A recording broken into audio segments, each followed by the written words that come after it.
Siyempre, una sa lahat, nagpapasalamat ako sa Diyos.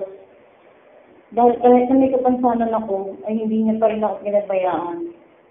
Bagkus binigyan niya ako ng lakas ng loob, lakas ng katawan at inspirasyon.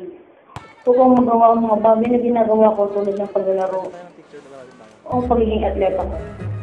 Upang makatulong sa aking pamilya.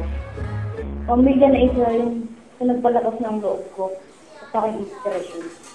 Ang sayo ko ay isa lamang sa nitong binigay sa akin ng Panginoon. Ngunit sa pamamagitan nito, ay nagawa kong patutunayan sa aking sarili na kaya kong gawin ang ginagawa ng iba. Minsan, pag may nagawang activity at libreng oras, sumasali ako sa mga performance o presentation. Sa tingin sa pag-aaral, hindi pinagmatiin ng oras ko training at sa pag-aaral. Dahil para sa akin, edukasyon ng isang bagay hindi kailangan mawawala.